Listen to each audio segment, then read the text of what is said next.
welcome to the Lost Birds Knitting Podcast. I'm Allison, also known as Lost Birds on Ravelry. On Instagram, I'm Lost Birds Fiber, and please feel free to friend me and follow me. Hi, my name is Danielle, and my Ravelry username is BrightD, and on Instagram, it's LadyDBright. Feel free to follow me. I'm kind of open to everybody.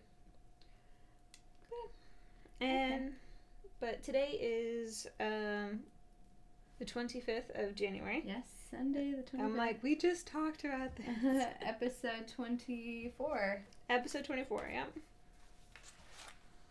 So, we were talking before we started, and I actually have almost nothing to show you project-wise. I have one thing that I'll talk about, but Danielle doesn't have a whole lot either, right? Right. So this might be a short episode. Maybe we'll see so. how tangenty we are today. Yeah, seriously. Yes, I made tangent a verb. Okay. Well, I'll go, since I have so very little, I'll just go ahead and show you. And I showed this last time, I think, as well. Mm-hmm. It was, this is some hand spun yarn, and I'm making it, or I want to make it into a little, like baby sleep sack or like a baby cocoon type thing. And, if you saw last episode, you'll notice that it's a little different this time because I ripped it out and started over. And actually, I ripped it out and started over like maybe 3 different times. Are you combining your off course? Yeah, this might as well be my, well, yeah. I'm just going to talk about my off course too, which is this. Well, no, I have another one too. Oh, okay, we're good. So anyway, and I'm actually gonna rip it out again. I keep changing my mind because I really actually I like how it looks as it's knitting up. I really I like the fabric that it's creating, but I keep changing my mind about what I want to do with this thing. So. Have you seen the Owly sleep sack? Owly? Mm-hmm. Does it have the little like cabled owls on it or something? Right. Possibly I have another idea for it actually this time. So up until now I've just been not using a pattern and thinking I'm gonna just come up with something, and I don't know. I still don't know. Because I've made the Owly sleep sack a couple of times, and I really like that pattern. Yeah, didn't you show it on... Didn't you bring one and show it, or did you do a... I thought the ones you had were like seeds. They had a seed stitch panel or something. You brought some sleep sacks recently. You showed them on the podcast. Do you remember? No? Mm-mm. Okay. I'm like, I don't think I've made one recently. Oh, maybe not. Well, you did make like the bumblebee one. I know right. that. Mm-hmm. I thought there was another one. Anyway. I'm trying to see if I can come up with an idea towards making a ladybug one. Oh, but we'll yeah. see how it goes. Sorry, I'm in search of a cable needle. A cable needle. I have one. It's just I had to dig it. All right. So anyway, I'm gonna rip this out again. So originally what I had was I had started a baby hat, and I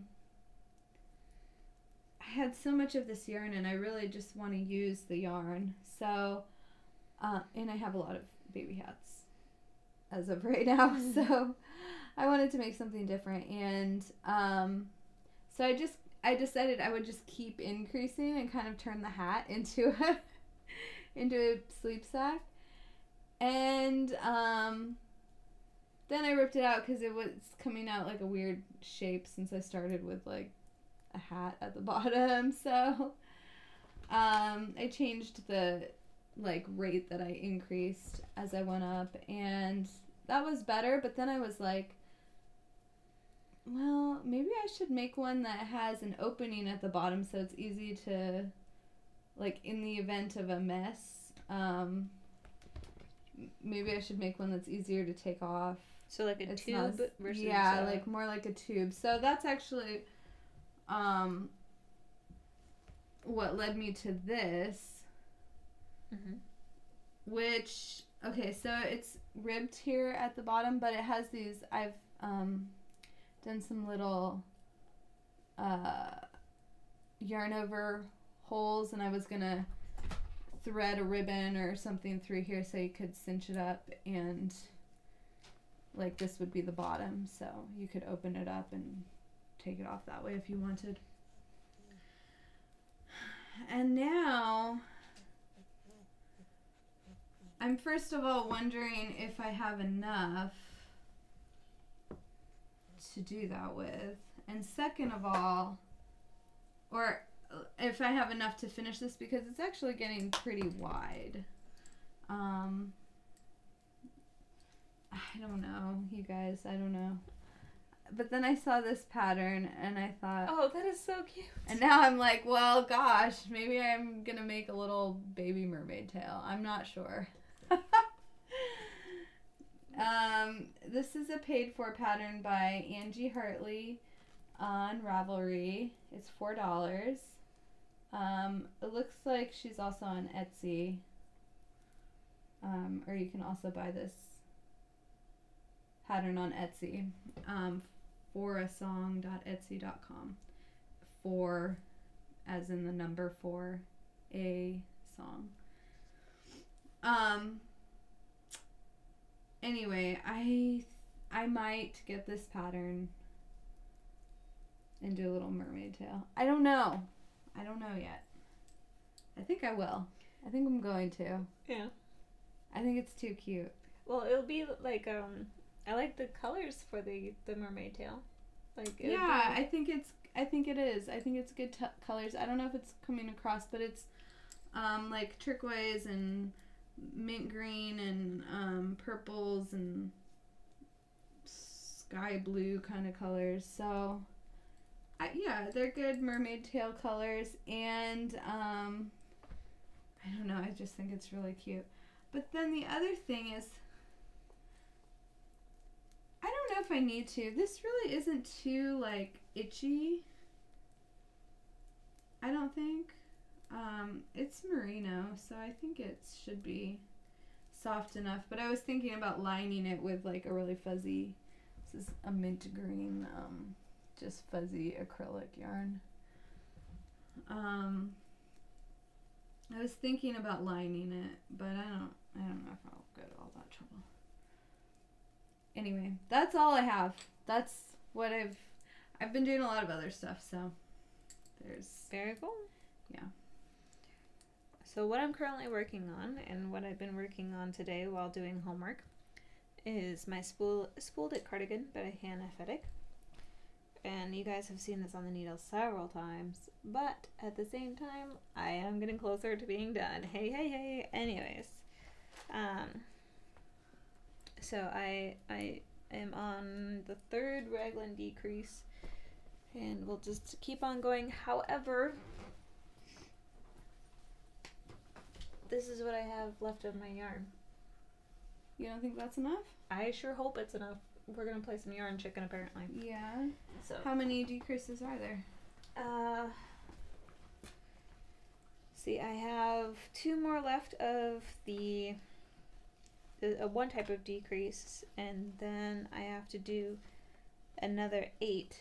So, and that's the 8's gonna be 16 rows for sure. But you use less and less as you go up. Yeah, as you decrease. How many balls has the sweater taken so far? I had 10. You had 10 and you're left with 3. Yeah, oh, like 3 1/4, yeah. Because this right here is where I tied on the last one. So okay. It's been a good inch and 1/4. So percentage-wise, you have over Well, you have about a third of your yarn left then, right? Mm-hmm. But you're more than 2/3 done with your sweater. So yeah, I'm probably worrying for nothing, but still. I bet you'll be fine. You could weigh it and see. I'm gonna say this is pretty hefty. Yeah. I'm actually gonna be very surprised when I'm wearing it if it doesn't like elongate further. But I have been told that bottom-up sweaters do not elongate as much as top-down sweaters. Oh, really? This is what I have been told. I was listening to an interview, the Webb's podcast. I'm trying. Is it just Webb's? I've never actually listened to it, so I have no idea. Yeah. So the people who own Webb's, they put a podcast out. Well, it's actually a radio show in their local area, and they put it online. And they also tell you like what's on sale for the week and whatever else, which is always dangerous. But when you're listening to them, you have to know what you're looking for per se. Like, they won't tell you it's worsted weight or DK weight. They'll tell you it's 5 to 6 inches on a, 6 or 7 needle. And you're like, I have no idea what that means. I need to write that down and look that up later. Because I am not, like, I don't have that stuck in my head all the time. Yeah, sure. But anyways. But yeah, I am working on other things. Just back on track. I'm going to say, did you see the gears running? Because they were like, what was I doing? Oh, that just popped off. Why did that just pop off? Uh-oh. Yeah. See? Okay, I'll fix that in a little bit. Moving forward. In my fun bag here, I have my Blueberry Waffles pattern sock, and I have finished the cuff and the top portion of the sock, and I turned the heel with the Fish Lips Kiss heel. Hello, Luna. Anyways, you know what? My microphone is all the way over here. I'm gonna move it, and I'm sorry if up until this point you could barely hear me. You didn't miss much. I'll fix that later. Sorry. But yeah, so I trimmed the heel with the Fish Lips Kiss heel, and I still love that heel, seriously. And going forward from there, and I am using Hiya's US 1s 2.25 and millimeter, excuse me, and this is the Sock Bunny Studios yarn, and it is the colorway is called It's Fall, Y'all. And yes, I know I am several months behind. But we won't go there. Or I could just let it sit in like like the unfinished object You could call them until It's Next Fall, y'all. You know what? It's even better. Okay, so you know that the Knit Girls have the Stash Dash, right? So maybe I should put these in the unfinished bin. Until Stash Dash. Like plan ahead to Stash Dash. To cheat a little bit, kind of. Who says it's anything? It's not cheating. They clearly state. But you could like save up. You could easily win by saving up just like the last few rows all year. Well, they say that you have to. What do I say? Have to do like 10 yards. They say there's something. A minimum that you have to do on the project. Exactly, yeah. Well, however, I couldn't like state it verbatim right now. I've never participated. I should. And I said, Lord knows I got enough to stash to dash. Anyways. Any other projects? Yes, I have one more. I apologize.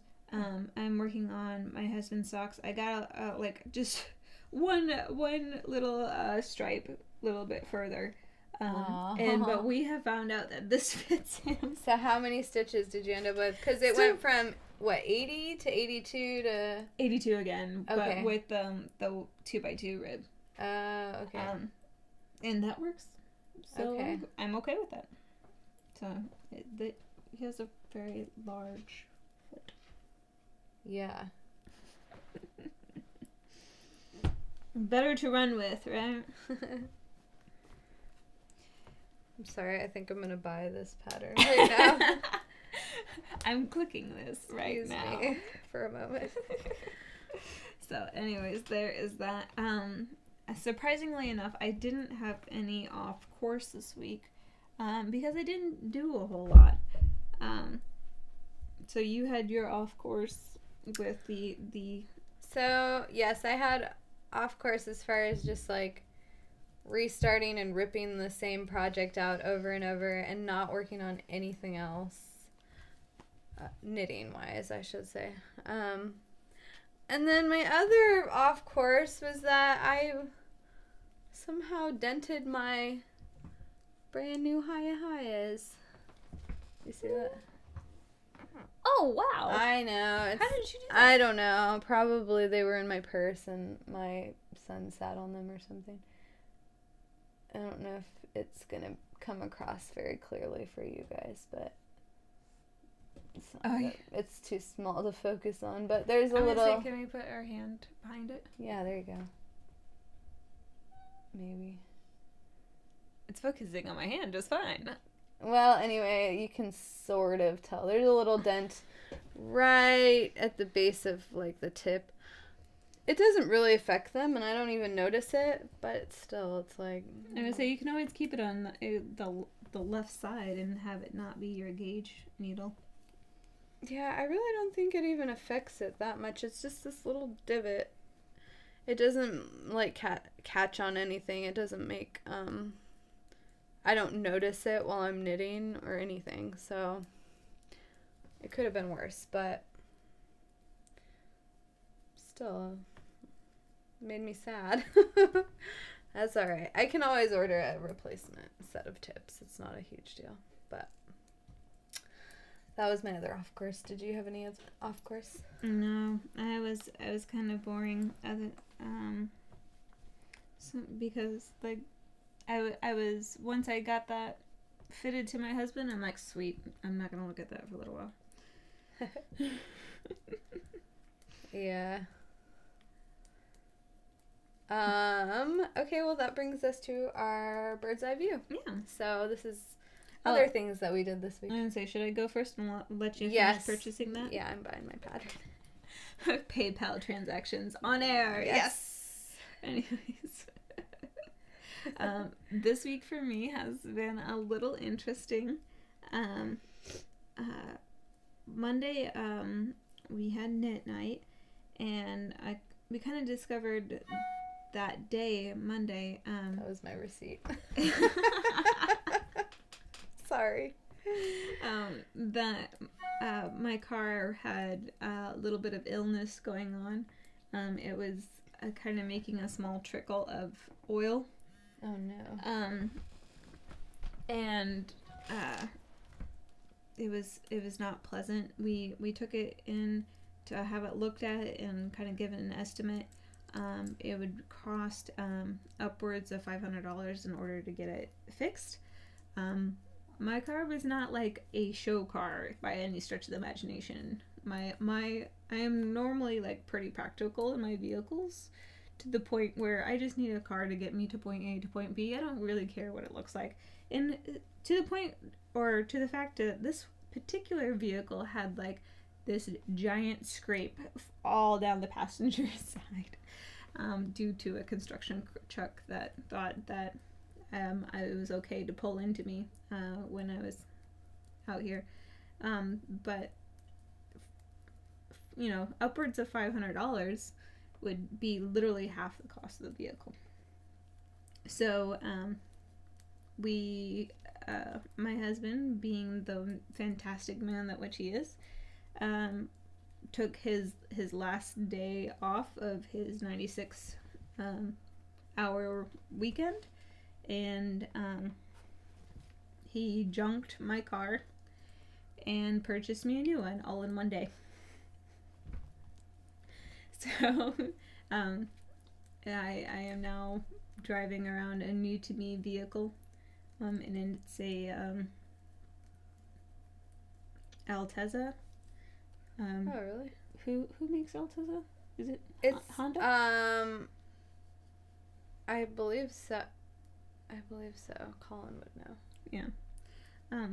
I believe it's a Honda. I Altezza. think it's kind of like a Honda Civic-esque car is what it is. I would say it looks like it, only just a yeah. Sometimes the same cars here have a different name or even a different, like, maker. Like, Acura. Cars that are Acura in the States are Honda here, some of them. So, or, I don't even know if they sell Acura here. I think that might... Maybe they do. I don't know. The same, like my husband's B4 Subaru B4 Legacy, has a comparable edition back in the United States. There's just a lot of different features and that sort of stuff. But yeah, so it was actually really funny when I got into the car because, you know, all I saw was pictures prior to receiving the car. Because the gentleman before me owning it apparently wanted this to be his play car, his show car sort of thing going on there. So the outside is immaculate. On the inside, he had running lights, like these little blue running lights all the way up the dash and down the sideboards and the floorboards, so it looked like kind of like a neon-esque going on there, and that's the first thing I did was rip those things out. I bet.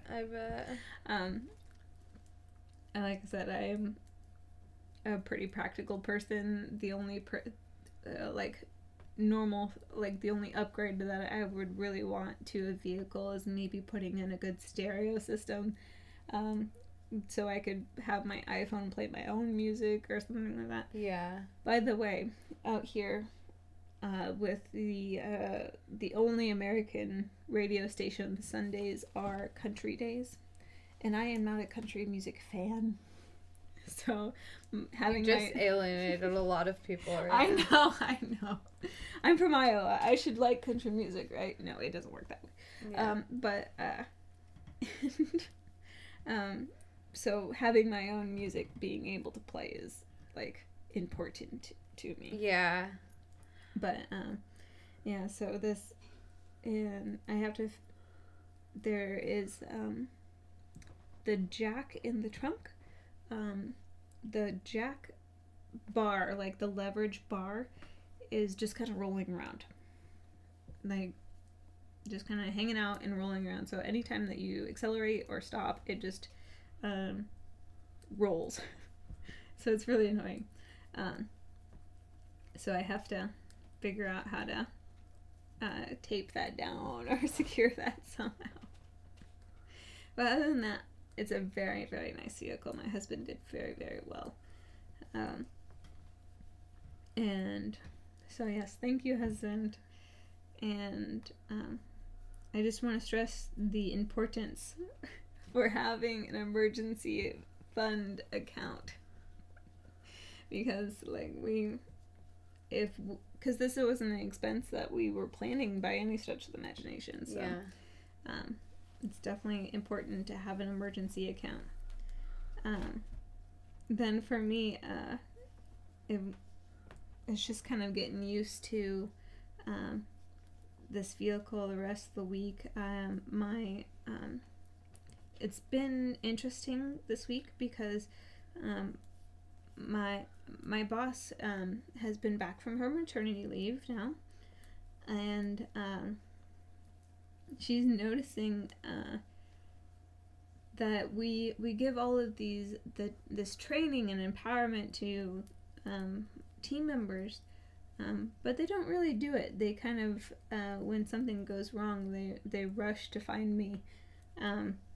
So she's like, Danielle, you need to take your entire lunch break, because I don't normally take lunch, or I take very little lunch. and you need to,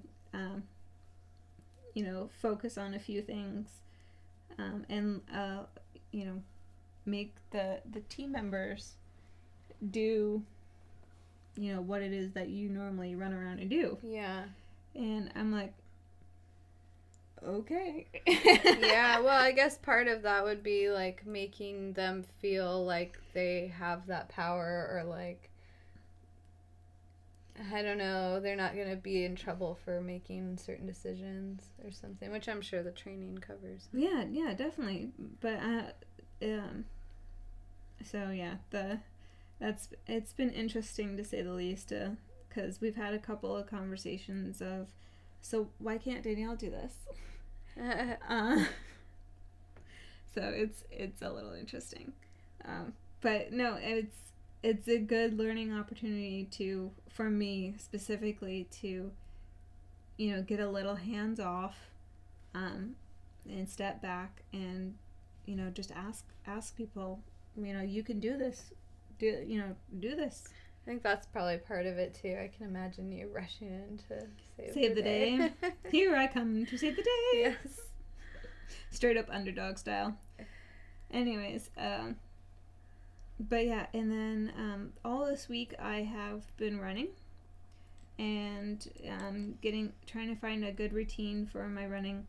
I've been getting up at roughly around 4:30, and making sure that the things that I want to complete, such as my laundry and my dishes and my homework and that sort of stuff, get done first before I get to work.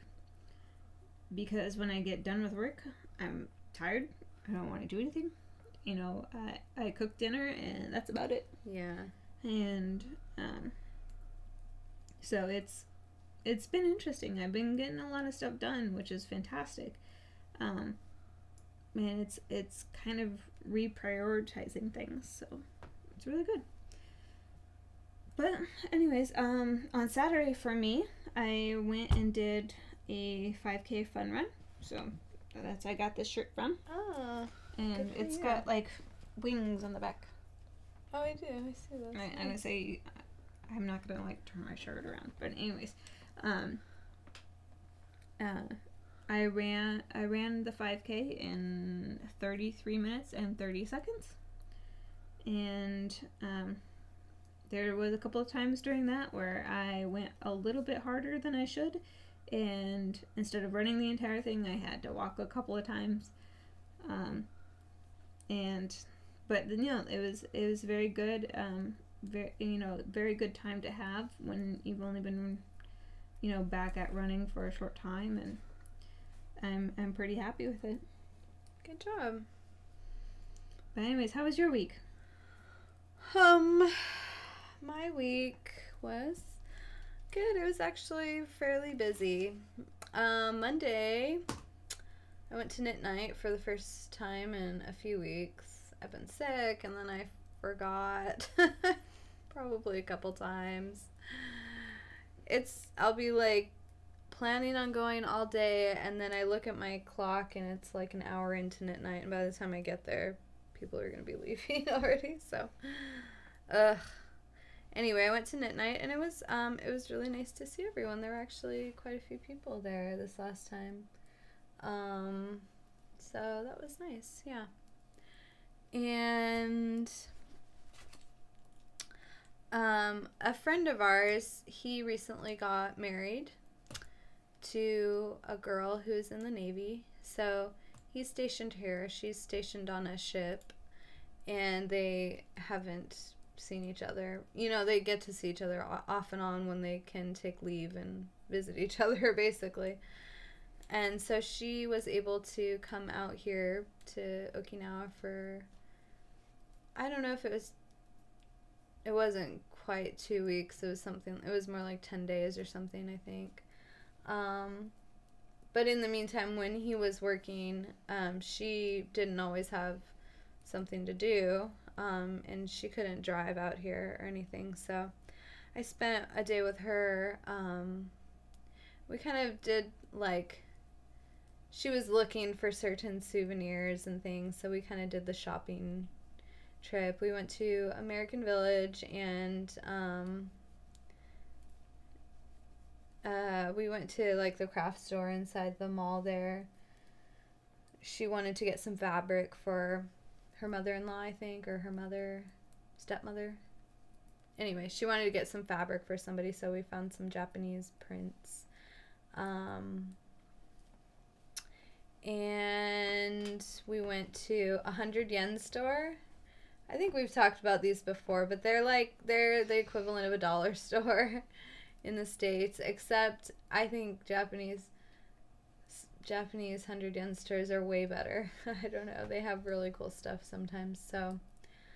And they have a lot of like little crafty stuff too, which is fun. So we went there, and everybody has to visit the 100 yen store when they come. It's how it works. Yeah. So, oh, I took her to Soup Soup. Oh, yeah? Which is a place that I took Danielle one time too. It's in this like home goods complex. There's like 3 or 4 different stores, all kind of like specializing in different home furnishings or home items. It's fun to walk around in and see.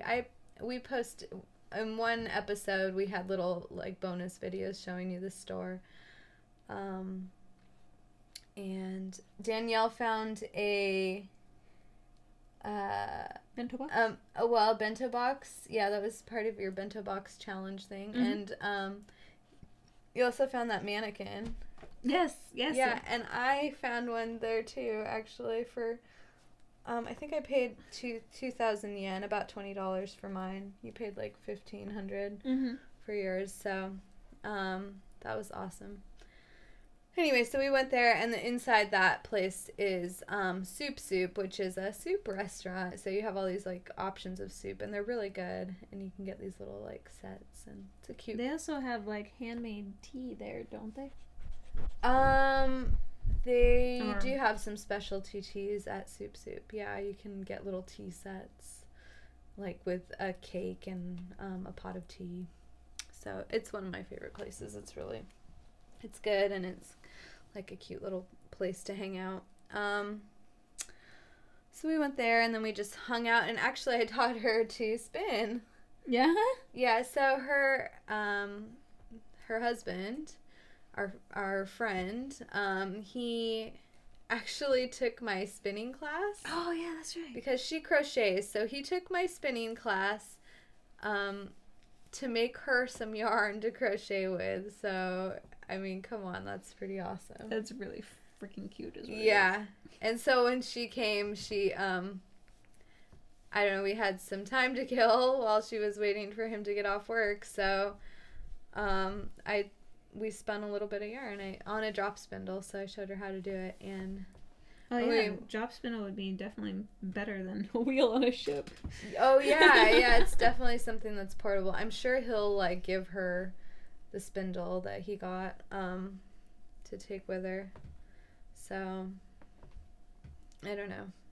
I mean, I don't know if she'll ever do it again, but at least she saw how, and we had fun. Yeah. So what else? I had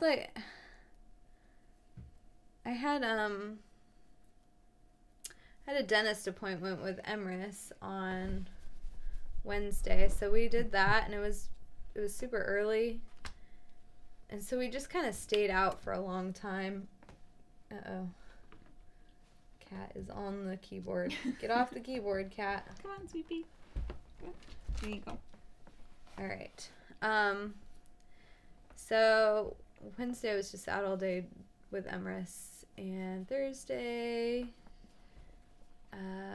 we had our play group and all of that, and then Friday I was kind of tired, honestly, so it was sort of my do nothing day on Friday, except I'm in pregnancy mode, of course, and that part of that is this urge. They call it the nesting syndrome. It's this urge to get everything ready before the baby comes, and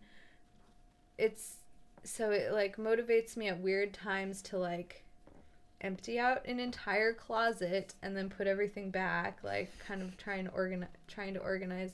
And while I was doing that, I was like, I need a shelf here to stack things, and because it's just kind of this big open closet, and so there's like the floor space, and then what do? You just like stack everything on top of each other. So I decided we needed a shelf to help us organize. So that sent me on a big shelf mission. Yeah, finding the perfect shelf. So Saturday we went to dinner with Ryan and Chantel are our friends. Chantel's the girl that's visiting. So we went to the garlic house. Oh, yeah? Arin Karin is the name of it, and people call it the garlic house because everything on the menu has garlic in it, and it is delicious. I would say the garlic house even actually has the garlic house written on the side because it's been called the garlic house for so long. Yeah, it's a very popular place, so we actually made reservations, and yeah, we had garlic pizza, garlic rice, garlic their garlic and garlic buttered fish, baked fish. Fantastic. We didn't have that, but we had garlic chicken, we had garlic, we had roasted garlic, we had fried garlic, we had. And then they have a garlic radish salad. I really like that one too. I haven't tried that. What else do we have? I don't know. We had garlic gyoza. We had a huge table full of like, it's the way it's served is like kind of little dishes, so you're supposed to order a lot of different things and then share them. So we had like garlic, beef, and broccoli. I don't know, but it was all really good. I've only been there once before, and it was even better than I remembered. So that's good, though, huh? Yeah, and then today was Sunday, and it was a beautiful day, so we spent most of it outdoors. We went to a couple different parks, actually, so we had fun. And that has all kept me from knitting, or at least starting any new projects or working on things like the shift tote that take a little bit of concentration. So anyway, how was did we already talk about your week? Totally. Gosh, sorry. No worries. Sorry, Luna's making it snow up in here. Yeah, she's a sheddy cat. I wanted to say the bird calls. Yes. So, I just want to put a bird call out to all of the volunteers that helped out at the run on Saturday. If, as a runner, I want to really appreciate all of the volunteers that help out during runs. Really, truthfully, most runs could not happen without the volunteers. And a lot of the times I'll notice when I'm running a race that runners tend to ignore the volunteers, and that's just rude to me. So like when I'm passing them, because majority of the time they're road guards, so they're stopping traffic for us. So I will just say hi and wave and smile at them when I'm going by, and just say thank you, because like I said, the volunteers are the ones that really make it happen. They put a lot of man hours in there, and so if you run or do any races or sports or anything like that, thank your volunteers, thank your sponsors. Definitely, because they matter a lot. In if you volunteer on a race and you haven't had somebody thank you, let me put it out there and thank you. And so yeah. Okay. Do you have any bird calls? I do. Actually, okay, so I have a bird call for one of our members, Marie. She has she's contacted me and with an interest in spinning. So, I want to help her get started. She's 73 years old, and she says she's been wanting to learn to spin, and life's too short, so she's just gonna do it this year.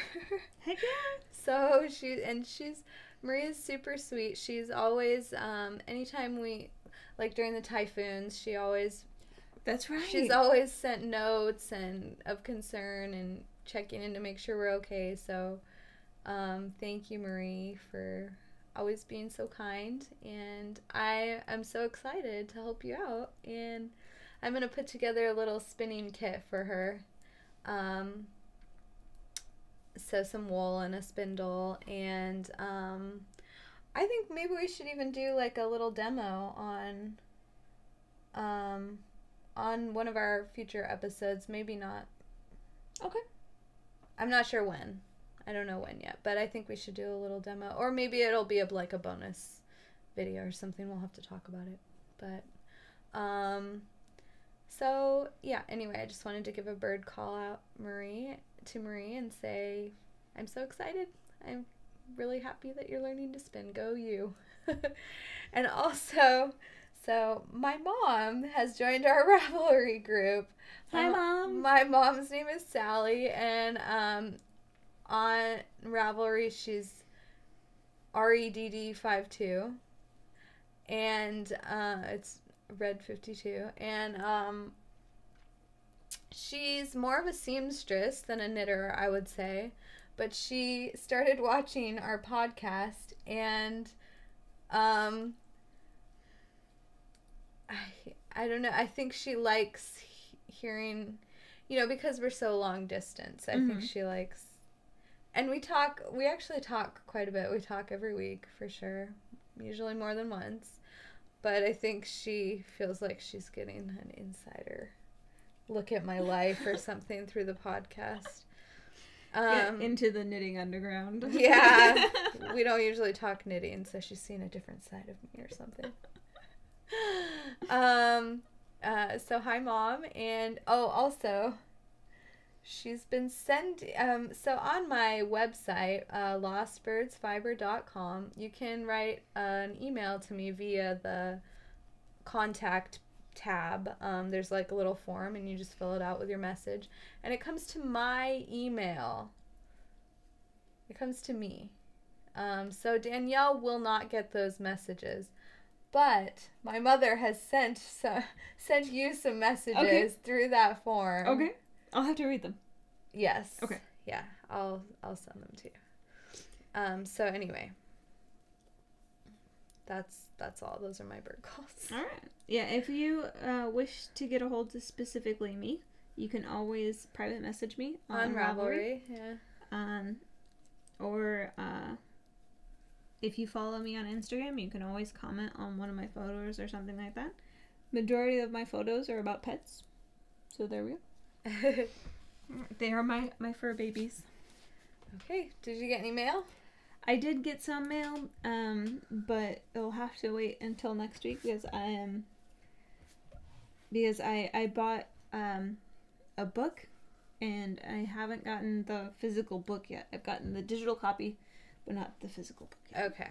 So we'll see it next week. Hopefully. We'll see how it goes. Oh, yeah. Okay. Yeah. Yeah, speaking of which, I got some mail too. And guess what it was? It was a Christmas package mailed on December 11th that just arrived 2 days ago. So Surprise! It was even shipped priority. So sometimes that happens. It's one of those lost packages that caught the slow boat to Okinawa. So yeah, we're noticing we're having even harder trouble with supply and demand out here. Of course, if you go, let me back up. A lot of our commissaries where we buy most of our groceries has very having some trouble getting perishable goods out here. Yeah. So there's been a rise in that. I mean, there's been a lot of talk about it. Yeah. really truthfully, like, I have mixed feelings about this. I'm gonna say we're both have mixed feelings about this because I mean, just today my husband and I, we went to Sane and got our milk and my soy milk and Sane is a local grocery store, yeah. Japanese grocery store off base. And I mean it's not like it's hard personally. Like I think that it's, you know, relatively easy. If you're looking for something specific, all you have to do is find a worker and essentially show what you're looking for on your phone or technology has made things so accessible these days, and there are so many, especially in Okinawa, with so many Americans and an understanding that there is a large population that doesn't speak Japanese, you know, or at least not very well. There are a lot of resources out there to help you, and a lot of local people willing to help you. You know, they really will. And so you may have seen stories. I'm not sure how reported on it was in the States, but yeah, there's a big there's an issue with. I'm not entirely sure of the whole story, but I've heard it's like maybe a strike in California where most of our stuff gets shipped from. But my whole point in all of this is basically if we do have mail calls in the future, is that it's going to be probably sporadic, just because we're having trouble getting stuff out here. Maybe, but I don't Sorry. know. The cat is rubbing up against the microphone. Oh. So if you just heard a big whoosh, that's what it was. Yeah. But anyways. I haven't had trouble with other shipments, but anyway. That's that. I guess we don't need to get into all that. Well, I'm going to say there's a big stink and there's a big hubbub about it around here, but despite the fact that you can certainly buy milk easily. This is not a third world country. You don't have to buy your milk only at the commissary. It's not even that much. I mean, price-wise, it's not even that different, especially with the current exchange rates. So anyway, neither here nor there. That's all. We're gonna show our opinions of this shortly. Yes, yeah. It's a heated issue right now. I'm gonna change topics on you real quickly. Yeah. If anybody has any suggestions on a wearable wrist-based heart rate monitor, if you use the Fitbit Surge, if you use the Jawbone Up 3 or the Microsoft Band, or there's a bunch of them out there. If you use any of those and you have something to say about it, like a review or hey, this didn't work for me or anything like that, I'm going to be in the market here shortly. Please put it on the Ravelry board, and I'll put up with Red, so that way we can figure out which one might be the best product for me.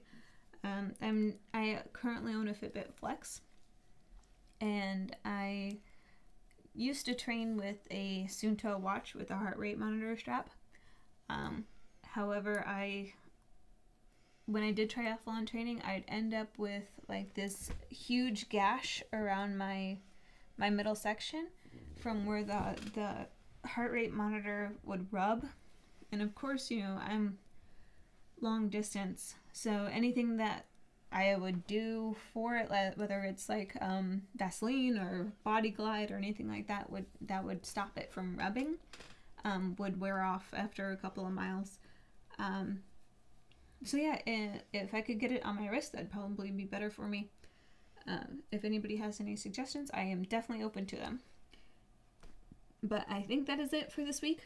Yep, that's all I have. No, all right. That's it. So, thank you so very much. Yeah, we'll see you guys soon. Have a great week. Bye. Bye-bye. Luna, you're on the keyboard again. Move your butt.